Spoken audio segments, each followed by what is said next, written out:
Cette capsule vous est présentée par la boutique Maixu pour vos peluches et articles décoratifs geek, ainsi que par Evo Retro, marque cool d'accessoires de jeux vidéo et de protecteurs pour mettre en valeur vos collections de figurines Funko Pop ou cartes Pokémon. Bonjour, Gilles ici pour Ciné Techno. Je vous parle de la trilogie de films de Godfather en édition Steelbook 4K Ultra HD. Les trois films réalisés par Francis Ford Coppola sont distribués par Paramount et mettent en vedette Al Pacino, Robert De Niro et Martin Brando, sortis en magasin le 11 octobre 2022.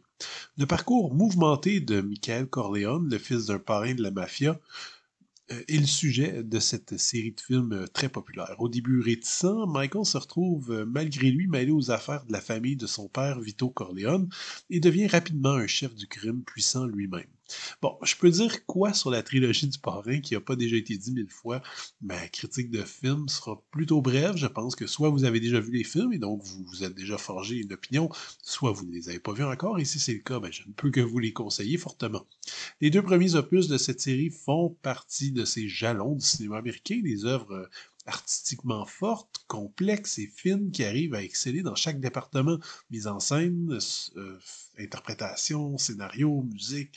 Bref, ce sont des films qui s'approchent très près de ce qu'on pourrait considérer comme la perfection, et ça pour la vaste majorité du public, ce qui leur a même permis d'obtenir un gigantesque succès critique et commercial au moment de leur sortie.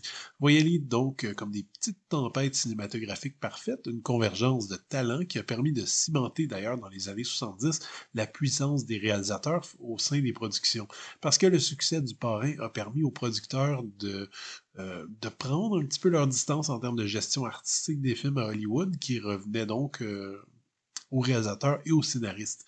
Le résultat, c'est que l'Hollywood des années 70 est encore aujourd'hui considéré comme un âge d'or cinématographique avec des films populaires d'une complexité assez stupéfiante. Rien à voir avec ce qu'on retrouve aujourd'hui, disons. Le premier parrain pouvait de plus s'appuyer sur une des performances les plus mémorables de Marlon Brando, un acteur dont la carrière n'aura par la suite jamais atteint de tels sommets. Revoir le parrain aujourd'hui, c'est vraiment étonnant à quel point les scènes d'anthologie s'enchaînent les unes après les autres. Ce film a marqué l'imaginaire populaire au point où beaucoup de moments clés du film sont connus même par des gens qui ne l'ont jamais vu. En général, faire une suite à un film aussi populaire, c'est un risque énorme. L'option généralement privilégiée aux États-Unis, c'est de refaire un petit peu le premier en changeant légèrement certains éléments de l'histoire.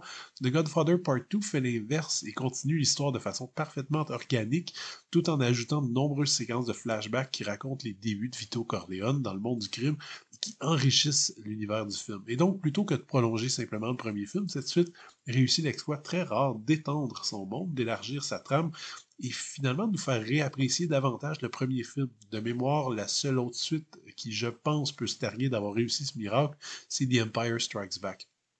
J'ai parlé déjà plusieurs fois du troisième film, c'est un petit peu le canard boiteux de la série. C'est vrai que la troisième partie est beaucoup plus faible, moins organique, ça c'est évident. Les interprétations sont moins fortes, l'ensemble manque nettement de punch et il y a des faiblesses qui sont très très claires. Ceci étant dit, c'est important de garder en tête que Coppola et l'auteur Mario Puzo ont toujours vu ce film comme un épilogue plutôt qu'un troisième chapitre d'une trilogie. Il n'est donc pas à mettre sur le même pied d'égalité que les deux premiers, qui eux sont vraiment monumentaux. Une fois qu'on accepte ça, il y a tout de même beaucoup de choses à aimer dans ce troisième film, des thèmes intéressants qui sont développés avec beaucoup d'intelligence. Ces trois films sont donc maintenant offerts en 4K Ultra HD dans des coffrets individuels Steelbook. Les disques sont les mêmes que ceux qu'on retrouvait sur les luxueux coffrets limités ou non distribués en mars 2022. Pour ceux qui ne l'ont pas acheté, donc vous découvrirez ici une version en 4K de ces trois films qui est absolument à couper le souffle. Il y a eu un travail de restauration énorme fait sur l'image, qui est présenté à 1,85 pour les trois films, et qui n'a jamais été aussi belle et précise, avec une colorimétrie très somptueuse.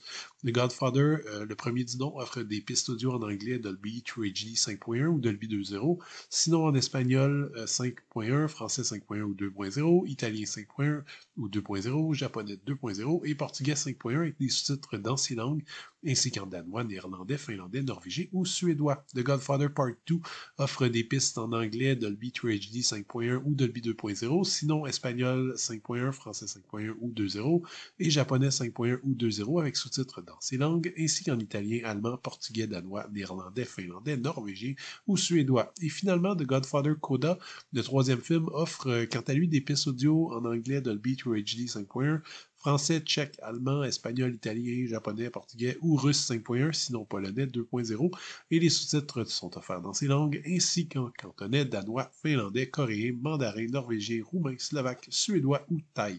Chacun des emballages Steelbook est décoré à l'avant par un des principaux acteurs de la série, qui est présenté sous forme un peu comme une peinture. On retrouve donc Marlon Brando pour le premier film, Robert De Niro pour le deuxième et Al Pacino pour le troisième. L'envers des coffrets est simplement orné d'une citation de chaque film. Ce sont des coffrets lustrés, esthétiquement très très beaux, qui représentent bien le ton sombre et hypnotisant des films.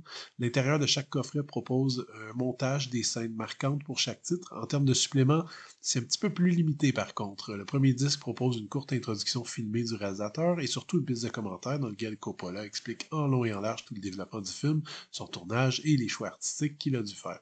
Le cinéaste revient d'ailleurs sur le deuxième disque, c'est-à-dire le disque du deuxième film, pour une autre piste de commentaires passionnante, mais le disque du troisième film ne contient finalement qu'une courte introduction. Chaque coffret contient le film en 4K Ultra HD ainsi qu'une copie numérique, et à noter que le troisième film n'est offert ici que dans sa version remontée en 2020, retitrée The Godfather Coda, The Death of Michael Corleone. Avis aux fans, si vous voulez plus de suppléments, je vous conseille de vous tourner plutôt vers les coffrets qui sont sortis un petit peu il y a quelques mois, disons, cette année, en 2022, et qui contiennent non seulement la version originale du Parrain, troisième partie, mais aussi toute une série de bonus, suppléments, featurettes, entrevues, scènes supprimées, et j'en passe. Si par contre les films seuls vous suffisent et que vous aimez les coffrets Steelbook avec design visuel élégant, ces 3 Steelbooks sont pour vous. Ces 3 films forment une fresque toujours aussi puissante, qui n'a presque pas pris de rides et qui se regarde avec toujours autant de plaisir, d'autant plus que le travail de restauration sur l'image est vraiment sublime. C'était Gilles, merci, bon visionnement.